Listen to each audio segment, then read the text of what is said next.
सुंदरबन इलाके में रहने वाले ग्रामीणों पर हर समय जंगली जानवरों का खतरा बना रहता था। खासतौर पर जो युवक घने जंगलों में लकड़ियां चुनने जाते थे, उन पर कभी भी बाघ हमला कर सकते थे। यही वजह थी कि वे सब पेड़ों पर तेजी से चढ़ने उतरने का प्रशिक्षण लिया करते थे। प्रशिक्षण गांव के ही एक बुजुर्ग दिया करते थे, जो अपने समय में इस कला के महारथी माने जाते थे।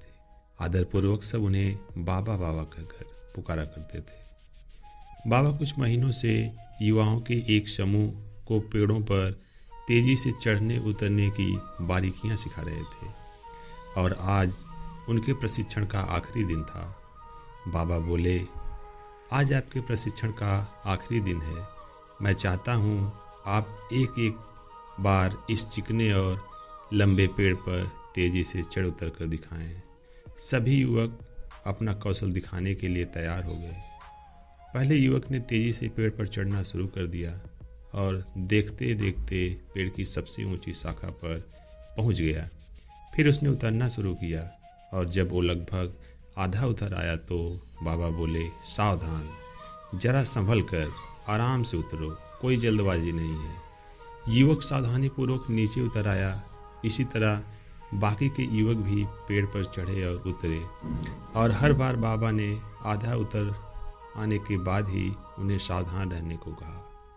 यह बात युवकों को कुछ अजीब सी लगी और उन्हीं में से एक ने पूछा, बाबा, हमें आपकी एक बात समझ में नहीं आई। पेड़ का सबसे कठिन हिस्सा तो एकदम ऊपर था, जहाँ पे चढ़ना और उतरना दोनों ही बहुत कठिन था। आपने तब हमें सावधान होने के लिए नहीं कहा, पर जब हम पेड़ का आधा हिस्सा उतर आए और बाकी हिस्सा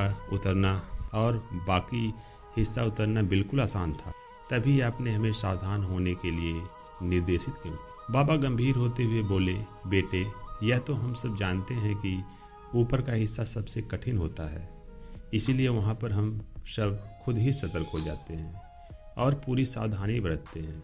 लेकिन जब हम अपने लक्ष्य के समीप पहुँचने लगते हैं तो वह हमें बहुत ही सरल लगने लगता है। हम जोश में होते हैं और अति आत्मविश्वास से भर जाते हैं और इसी समय सबसे अधिक गलतियां होने की संभावना होती है। यही कारण है कि मैंने तुम लोगों को आधा पेड़ उतर आने के बाद सावधान किया, ताकि तुम अपनी मंजिल के निकट आकर कोई गलती ना कर बैठो। युवक बाबा की बात समझ गए। आज उन्हें एक बहुत ही बड़ी सीख मिल चुकी थी। मित्रों, सफल होने के लिए लक्ष्य निर्धारित करना बहुत ही ज़रूरी है और ये भी बहुत ज़रूरी है कि जब हम अपने लक्ष्य को हासिल करने के करीब पहुंच जाएं, मंजिल को सामने पाएं, तो कोई जल्दबाजी ना करें और पूरे धैर्य के साथ अपना कदम आगे बढ़ाएं। बहुत से लोग लक्ष्य के निकट पहुंचकर अपना धैर्य खो देते हैं और गलतियां कर बैठते हैं, जिस कारण वे अपने लक्ष्य से चूक जाते हैं। इसलिए लक्ष्य के आखिरी पड़ाव पर पहुंचकर भी किसी तरह की असावधानी मत बरतिए और लक्ष्य प्राप्त करके ही दम लीजिए।